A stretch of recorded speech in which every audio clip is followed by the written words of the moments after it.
Now my haere mai, and welcome everybody to this Anzac Day monthly presentation.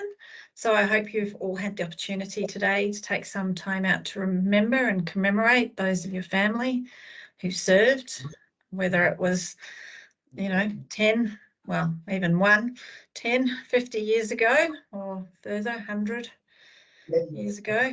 There's been quite a lot of commemorative ceremonies today. We commemorated by remembering and making Anzac biscuits, because they came out a bit weird though, because going through my mother-in-law's cupboard going, so have you got any baking soda?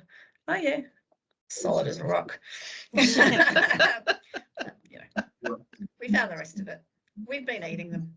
They're good. So I was going to kick off tonight's presentation by doing a reasonably short presentation and then inviting anybody who wanted to talk about their family to share any information, whether it's just telling us who served or telling us more than that. But this presentation I did a few years ago at Kilburnie branch, because one of the things, the sort of overarching 100th commemorations kind of made you feel like everybody went to war and everybody died.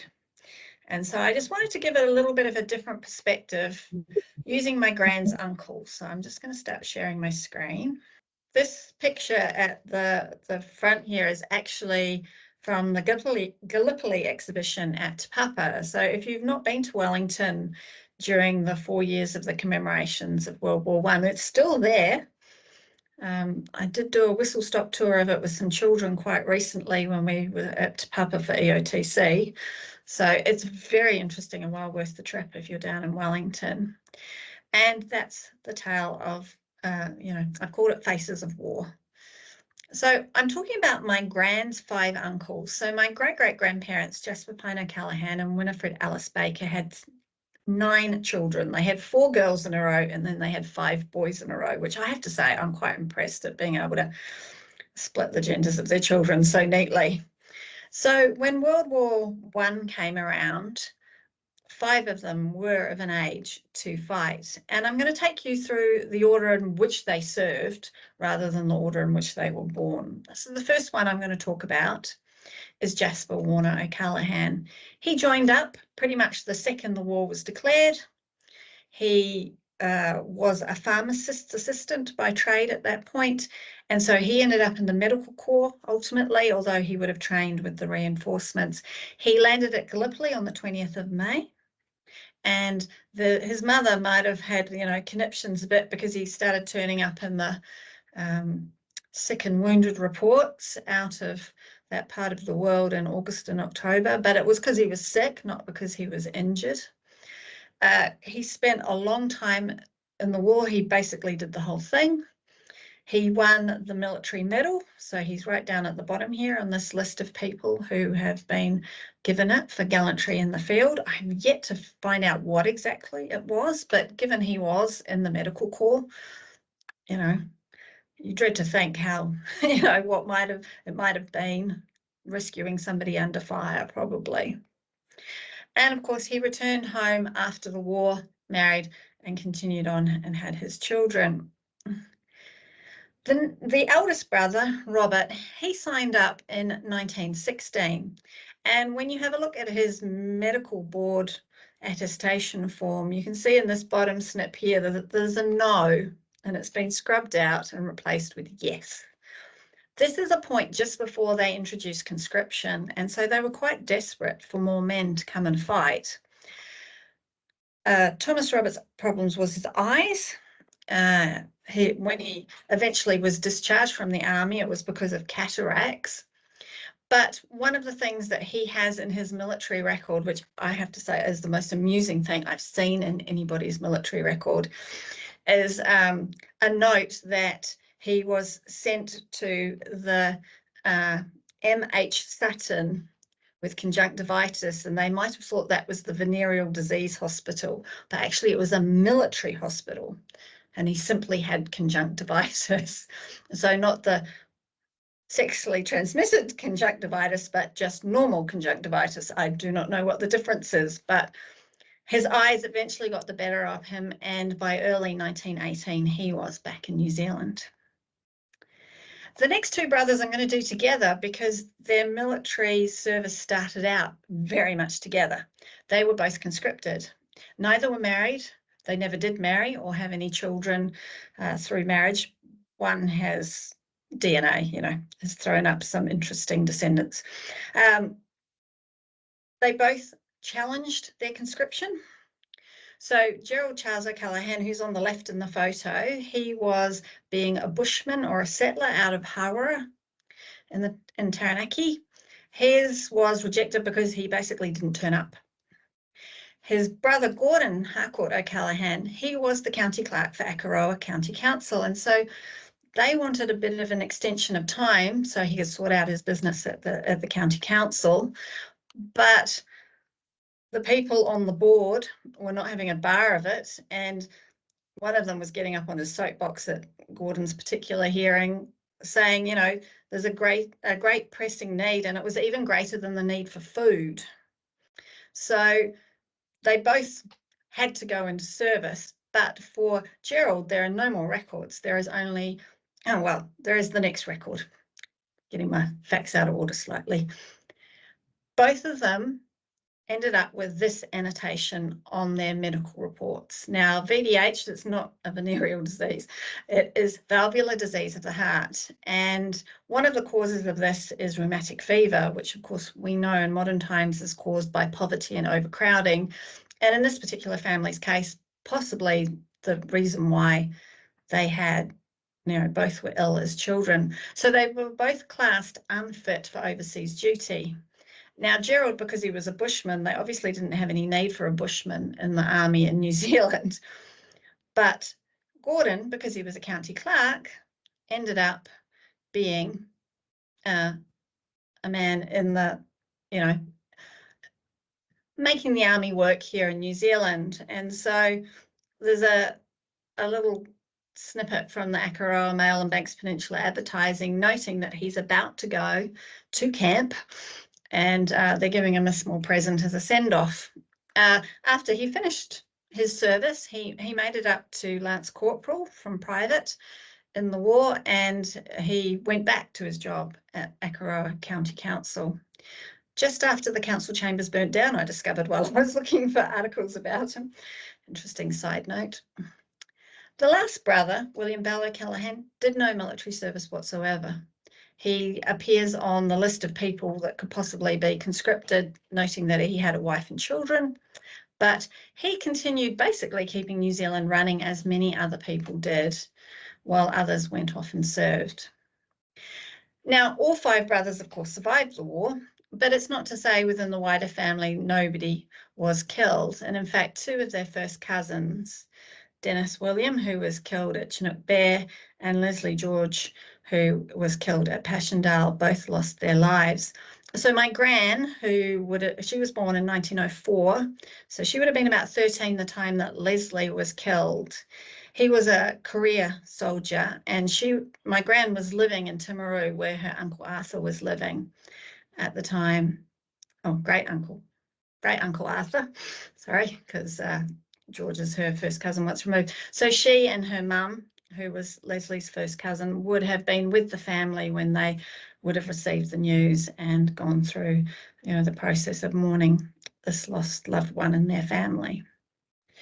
So that's all I'm going to talk about now in terms of my presentation, but it was just to give you an idea of, what happened to people out there, that there were varying experiences of the war.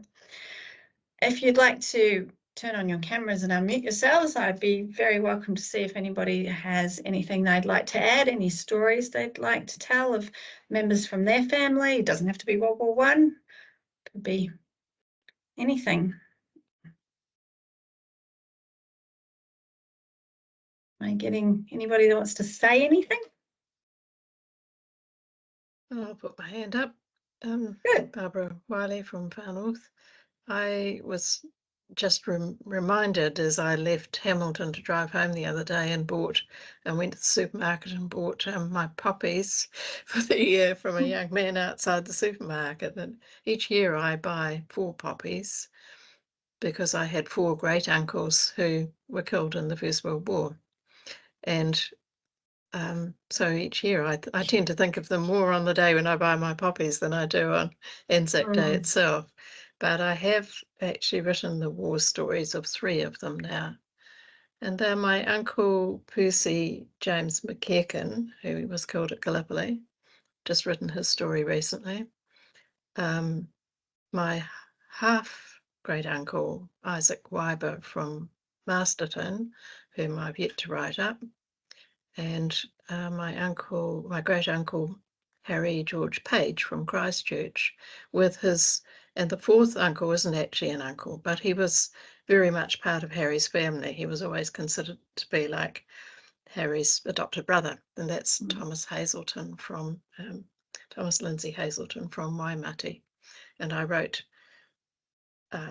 Harry and Tom's stories together because they trained together in physical culture and boxing and cycling and all sorts of things like that before they went to war.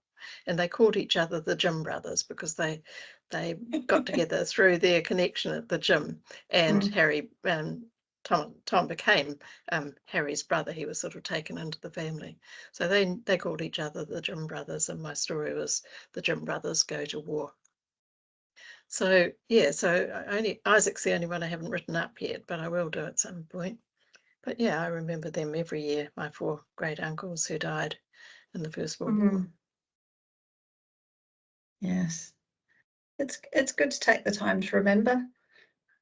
Anybody else got anybody they've been remembering today?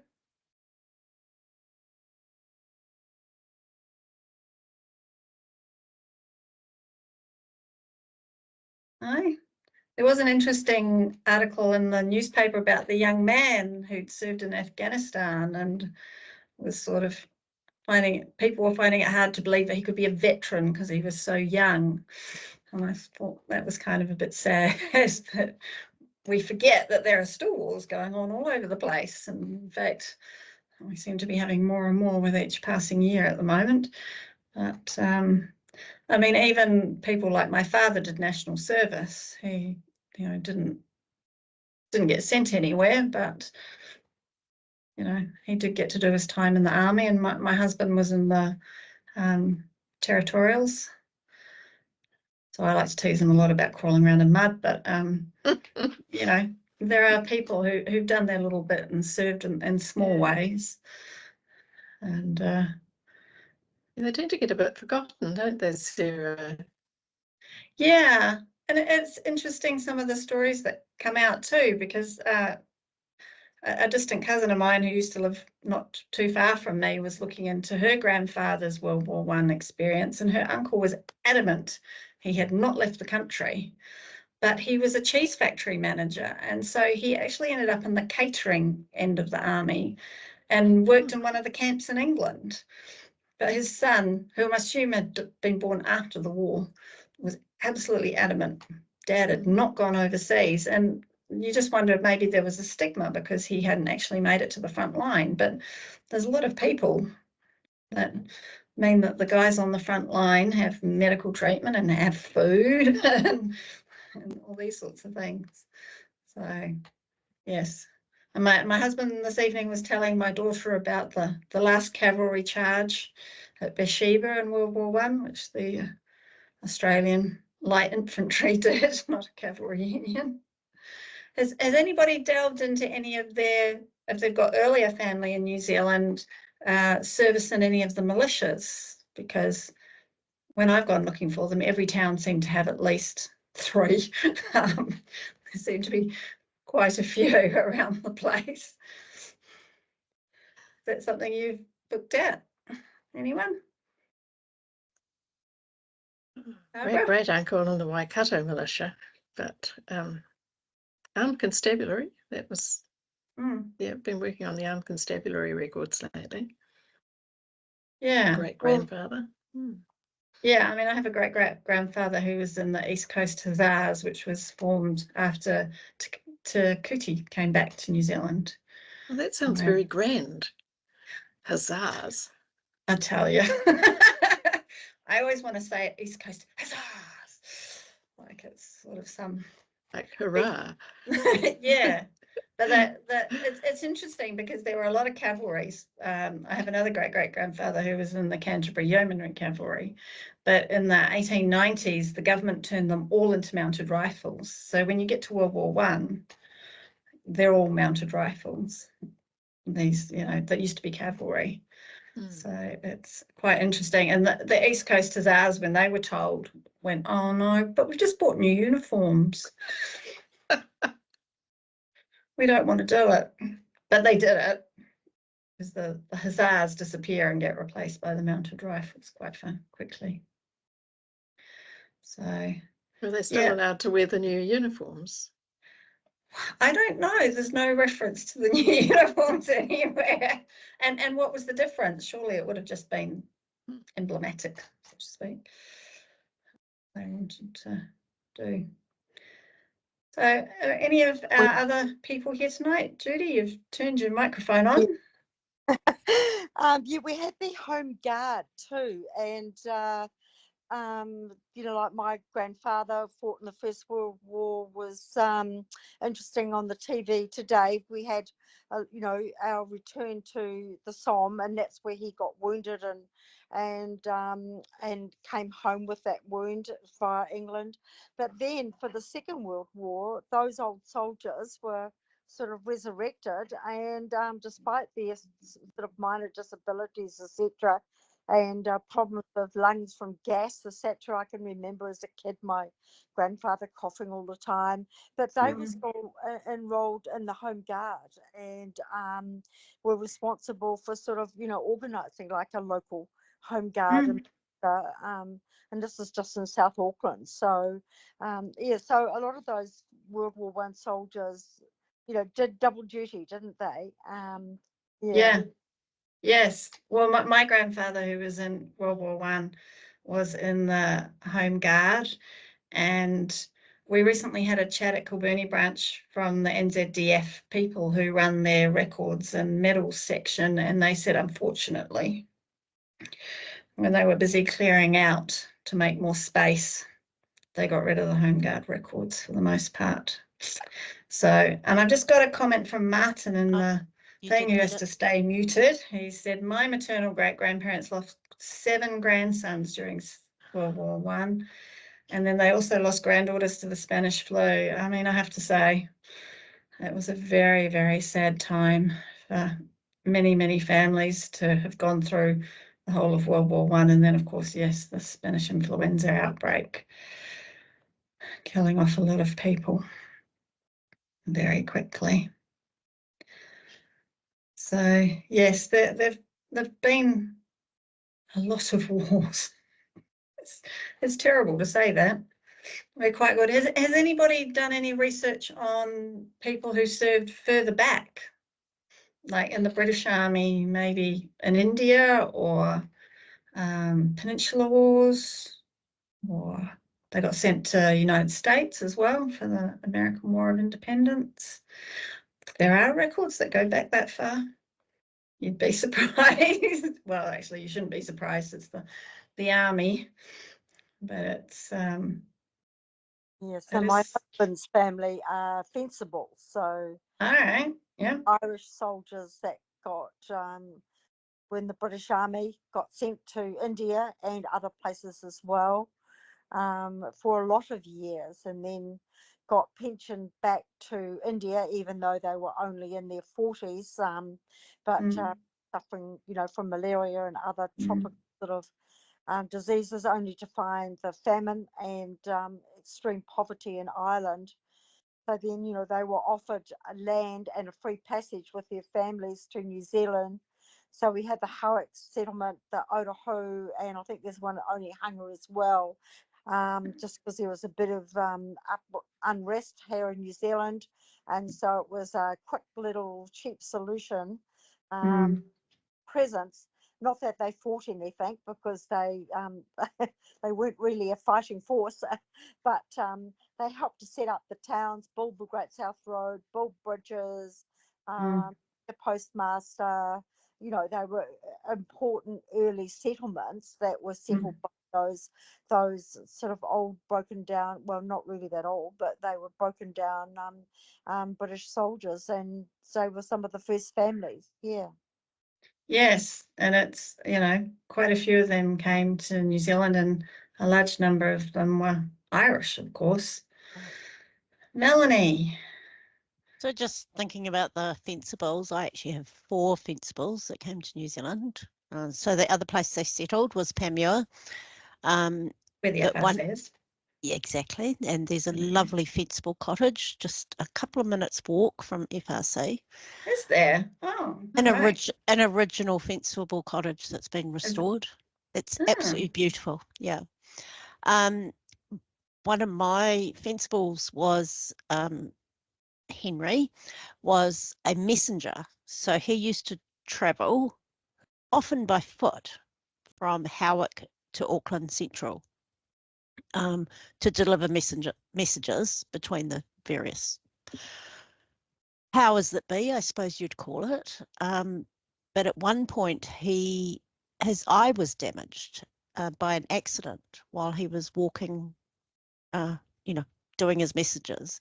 And he had something like, I can't remember exactly off the top of my head, he had something like 9 kids and a wife and everything. There's some absolutely fascinating documents in Archives Wellington about him applying for compensation for losing his sight.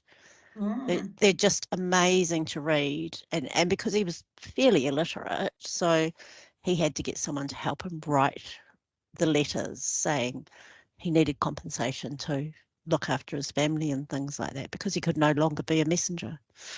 And to this day, I still haven't found out whether he got that compensation. I know, it's so annoying when you when you find something that only gets you 3/4 of the way. Yeah. Yeah. Well, back in the day, you'd want it because there'd be no widow's pension or anything like that to help take care of the family. And she obviously couldn't earn money, and the children were all too young, But yeah. Oh, sorry. Just since you were talking about Fencibles, I thought I'd add that little bit in. Yeah, well, there's lots of people that have done service of some sort within New Zealand, as well as those that, joined and then went off to the wars. Has anybody here got family that were in the Boer War? Because that was probably the first one that New Zealand sent people overseas for. I know that my great-grandfather lost a half-brother from the after effects of Boer War, according to his military file. He came back, but died of something that I think possibly tuberculosis that he'd contracted over there. And his father was trying to get compensation out of the army and being turned down because, he hadn't been shot or anything. Barbara? Yep, one of my McEachin great-uncles, great-uncle, who served in the Boer War. He was in, well, now the word's going to disappear from my head, isn't it? Somebody's Brabant's horse, was it? A Brabant's light horse? I don't know the details, but no. I'm sure there was something like that. They've just fled from my brain too. That's all right. They'll come back sometime and I don't need them. Yeah, it's always the way, isn't it? Yes. So, yeah, I mean, I have to say, well, I know that there was this great uncle who went. I haven't really looked any further because the only military record that, got digitized, so was out there, is after he came back, and as my alleged great-grandfather's attempts to get some sort of compensation or help for him while he's sick, and then compensation after he died. But he's on the Akaroa War Memorial. So both of them, because if you go to Akaroa, there's a plaque inside it's not a church, it looks a bit like a church inside the meeting roomy bit that's part of the museum, and then also the big outside memorial that is there to commemorate various wars, not just the Boer War. So Martin's saying his maternal great-grandparents lost a son who served in the Boer War and suffered shell shock. He jumped overboard on the way home. Oh, that must have been so sad. I lost another son at Gallipoli about 5 days in.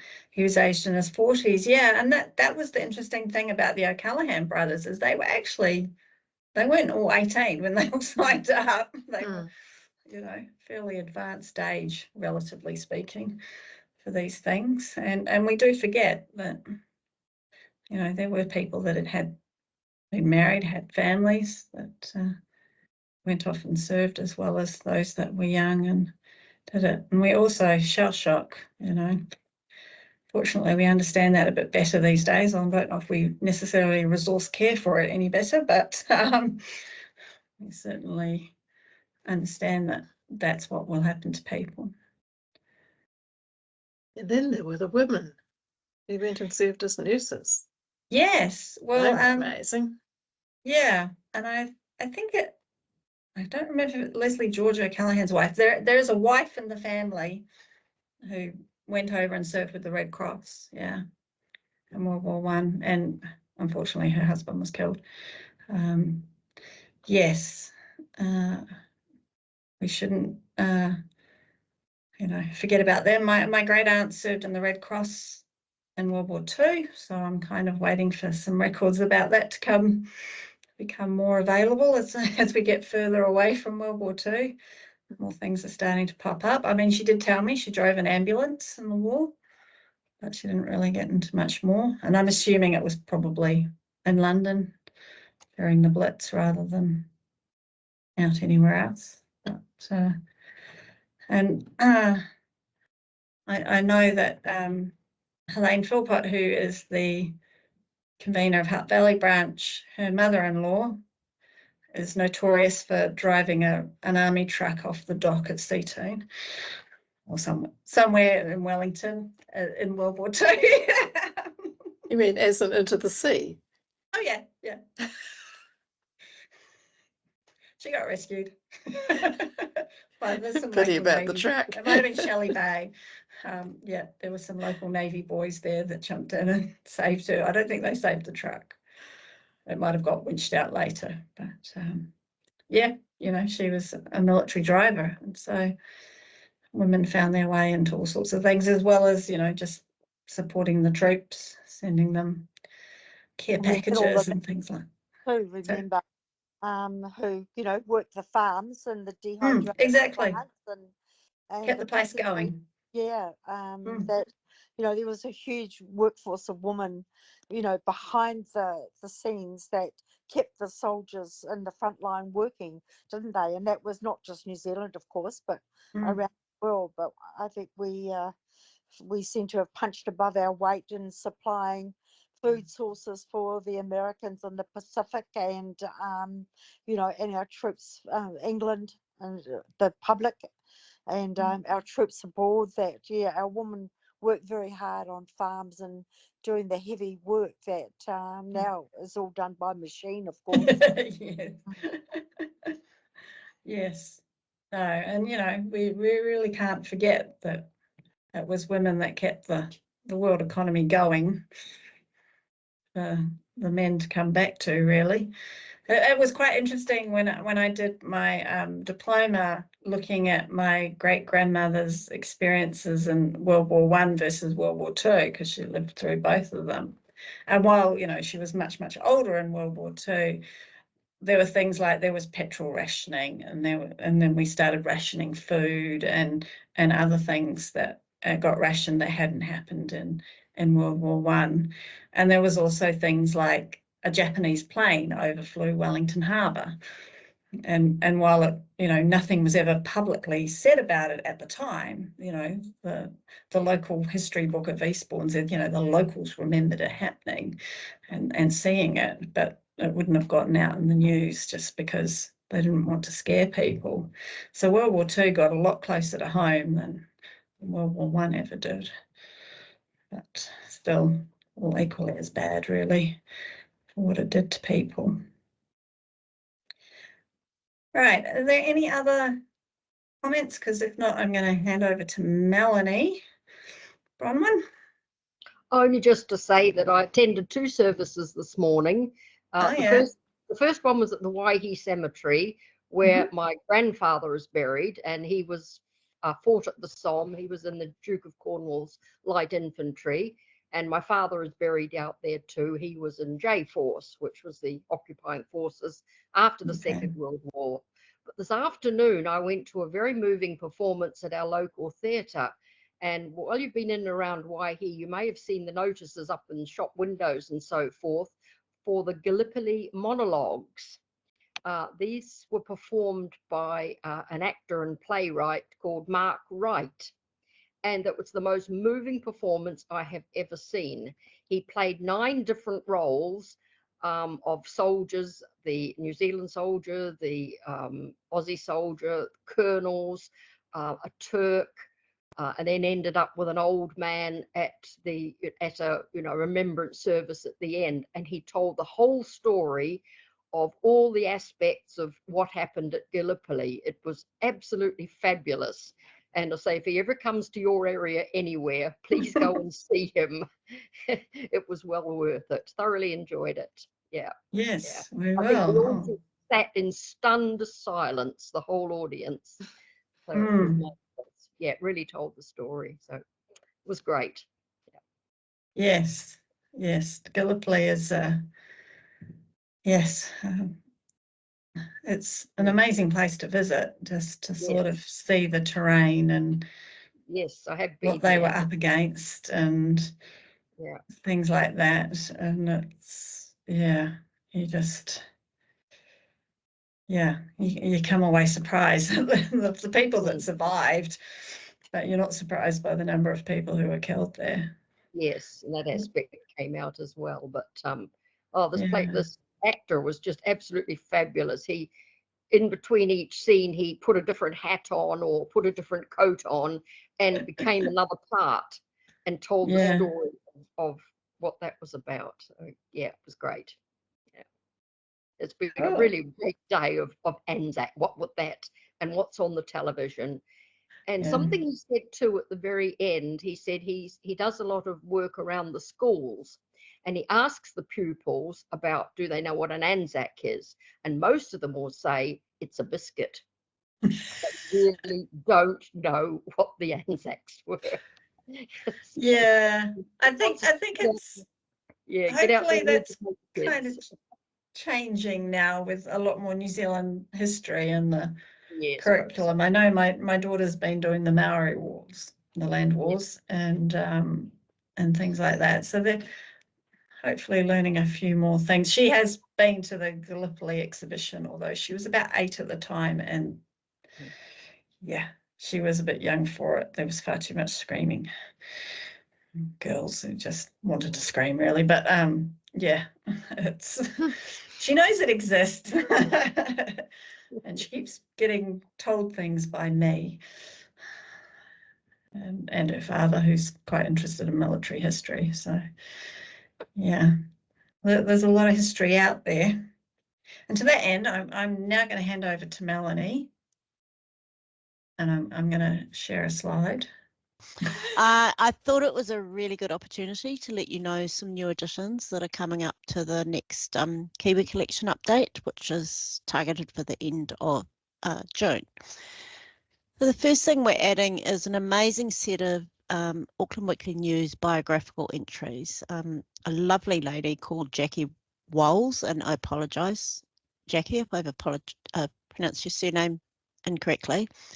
She spent hours and hours and hours at Auckland Library copying, actually transcribing all the records that were in the Auckland Weekly News from 1915 to 1919. It was a huge amount of work, and we have now we've now indexed all of these, and there were some other sets that she did as well. There was a set called Imperial Soldiers and a set called Fighting Families. And these will all be added to the Kiwi Collection for the next update. But also they will include the images. So the original transcriptions that Jackie did will be available for members immediately. Obviously, if you want to verify the source, you'd have to go back to the original paper, but it's a huge amount of work. The second thing we're adding is the New Zealand War Medals. Now, in 1871,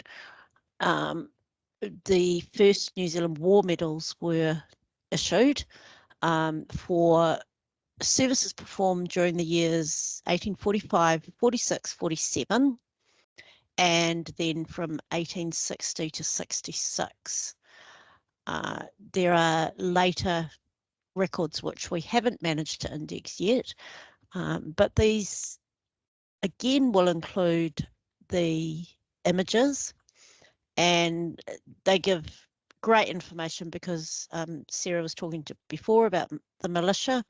So as an example, here's a guy, John Allen. He was a sergeant in the Taranaki militia.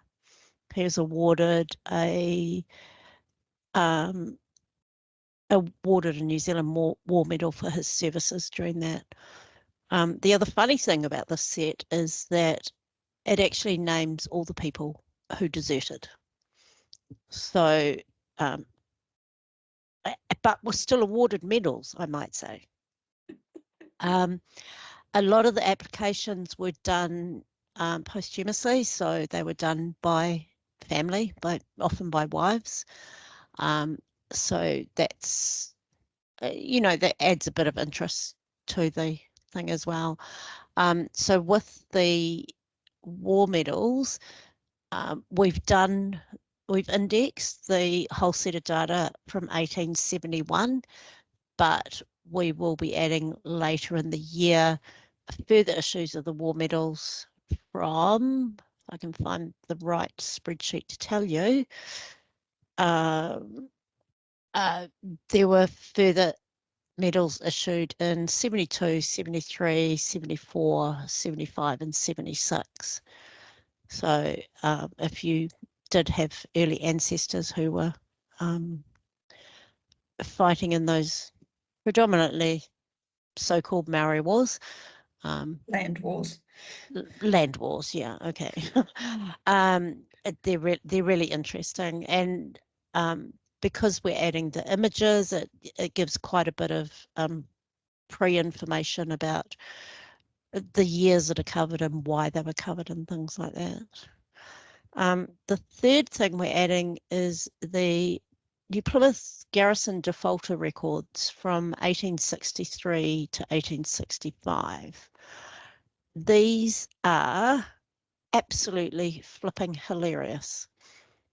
And I can't say it any other way. So these are people who, there's a list of sick reports, so where someone's been sick and it says whether they've been sent home to family or they're in the hospital or in the medical unit at the garrison. But the defaulter part of it is pretty much everyone who got drunk while at the garrison. So I'll just give you a couple of examples here. So absent from parade on the line at 10 a.m. at New Plymouth, afterwards found drunk in New Plymouth. Drunk at Century Hill, drunk at number 3 Blockhouse, drunk when on fatigue, drunk and creating a disturbance at the hospital. Absence without leave, found in New Plymouth, 5 p.m, drunk. I just, and do you know what their punishment was? Their grog was stopped. So 3 days, their grog was stopped for 3 days or 1 day's pay or whatever. I just can't believe that they just didn't actually ban grog completely in the New Plymouth Garrison, because this report would be very, very short if there was no grog involved. So yeah, it's hilarious. And if you find one of your, and the other thing is, with all these people, they do it repetitively. It's the same person over and over and over again. It might be, 4 days in a row. It might be every month. It might be every week. It's, yeah, I really enjoyed reading some of it, to be honest. Sounds like it. Yeah. But yeah, if they'd have just banned the grog, the fourth step we're adding is the Canterbury Boer War Index, which obviously we Sarah mentioned the Boer War earlier. So this is a list of men from Canterbury who served in the Boer War, and we're trying to find other sets of people from around the country to add to that as well. And the last one on Sarah's slide is the Onward Project Index. I don't know if you know much about that, but it is, they seek, I'm reading this off their website, okay? Yeah. The Onward Project seeks to locate and publish a photo of every member of the New Zealand Expeditionary Force who served overseas during World War I. Now, they have and these are published in books, which we have at available at FRC.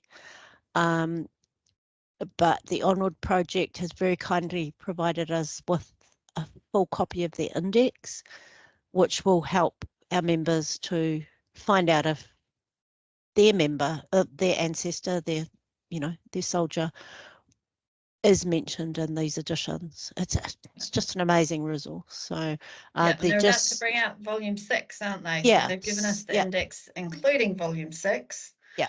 So it's an amazing place to find a photograph of someone who served. I know that I've contributed my grandfather's photograph after getting permission from my cousin who held the photograph, but it is something you can contribute to if you hold it. But, for many younger people, I mean, we're talking great-grandparents and great-great-grandparents who served in World War I now. For a lot of young genealogists, they may not have access to any pictures back that far, and this is just an amazing thing for you to be able to find out. And then you'll be able to, and I probably shouldn't say this out loud, but ask the FRC to send you a copy. Or if you like the book, go and buy it. Mm-hmm. But like I say, the 6th volume is about to be released on that. So so there's some exciting things coming up in the Kiwi Collection. And that's just the military stuff, isn't it? Oh yeah, I only because it's Anzac Day, I only have mentioned the military stuff today. There's so much more coming. Yeah. So I'm looking forward to the next update. I was in there today having a look around, seeing what I hadn't noticed before. Looking at my grandfather's first family. Of course, they were all born around World War I. Can I just mention something? Yeah. Can I just mention something else, Sarah? I mean, one of the things now that we have the ability to add images to the Kiwi Collection, which we've done with the cemeteries and first families, is we are adding images for any possible record we can that meets privacy and copyright issues. So you will be seeing thousands and thousands more images being attached to the Kiwi in the next few months, which just makes our research so much easier. It does. But, in between times, we're trying to find as many records as we can so that when you go looking for a family member, you can just find the list. Yeah. All in one spot. And if anyone has ideas for record sets, please send an email to, I think it's nzsgprojects@genealogy.org.nz, because nzsg.projects. Okay, nzsg.projects. Because we'd love to hear of any data set you found that you think would be really helpful to other members that we could index. We have such an amazing team doing the indexing. It's just incredible. Yep, and into that end, for the last thing tonight, I'm announcing a new project that we're doing, and I'm excited about it because it's all about me. No, it's about Lakinwa. So last December, we added the Lakinwa Surviving Soldiers databases to the Kiwi Collection, which Christine Barbour and Hamilton led the project to do. And if you look back at the November month-end presentation, you can see her talking about that and the new museum that they've opened at Lakinwa, the battle of which took place on the 4th of November 1918. And so I'm just going to share my screen again. So we are now launching the Lakinwa Surviving Soldiers Biography Project. So this is aimed at collecting biographies of the people that are in that database. So there's nearly 23,000 soldiers and nearly 25,000 entries. I'm making my numbers up here. No, I'm not making them up, but there's about that many. And so this is going to allow NZSG members to submit a biography of a service or men from the Lakinwa Surviving Soldiers database for us to add into the Kiwi Collection. This is a trial because up until now, all the information that has gone onto the Kiwi Collection has been taken from a source that you can go and verify. You know, it's pointing you at a source, whereas this one is going to be pulling together sources. It's going, you know, you'll be allowed to add photographs into it if you want. It's all going to be fairly flexible on what you put into it. But this is where I get into my little soapbox. The question here, it's a trial of how well it's done. So we will keep doing this if people do it well. And the things we need to note, there will be a template. It's actually already up on the website. The first page is going to be a standard page, and then after that you can write a biography. There will be no proofreading or editing done at our end. So what you send has to be really good quality. In terms of it, you need to have had it proofread by somebody before you send it in. And the other thing, and it's lucky Barbara's here tonight, we will be requiring sources for it. So if you don't provide some sourcing for the biography part of it, we will send it back and ask for some sources. So fortunately, Barbara's done this wonderful guide to sourcing, which is on the website, and will make it a lot easier if you are like me and you're really bad at sourcing. Don't do any more. Oh, I did a third slide. So tomorrow there'll be an email coming out with details about it, but you've been here first, so you've heard it here first. And if you look on the website under Getting Involved /NZSG projects, you'll find the webpage for it. And that's the end of the slides I wrote. So it's very exciting because this is the first time we've added sort of biographical information, and we're really, really hoping that if people do what they're told, is probably the simplest way to put it, that we can have some really good content that we then, if we're successful on this one, we can roll out more broadly or more specifically. You know, we can target certain collections and say, you know, have you written a biography on your Fencibles family member? Have you written biographies like Barbara has on people who were killed at Gallipoli? You know, have you written biographies on your first families people? You know, whatever. There's sort of there's quite a huge amount of scope in there. So we are really hoping that this will work well and that people, one, will participate, but two, that they will do a good job on it. You know, bearing in mind that we do not have the resources to sit there editing and proofreading what is submitted. We need it to be a good quality, and we need it to have sources. Absolutely has to have sources. So I don't know if anybody here tonight has anybody who has found anybody on the Lakinwa database. I know my grandfather was there. That's kind of why I've made this happen. So that, you know, because I do think it's an amazing part of New Zealand's military history. And so it's an opportunity for people to share stories about the people who were there, not just their time there, but their lives in general. Anybody got anything they'd like to add or have found someone on the Lakinwa database?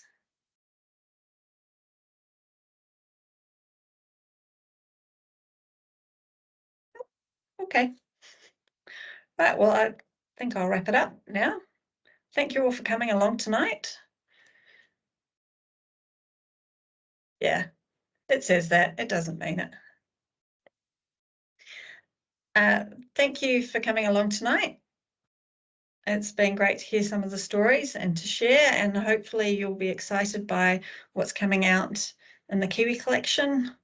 I mean, we've only shown you a small piece of that, and the Lakinwa Surviving Soldiers Biography Project, which I'm going to have to think of a shorter, snappier name for.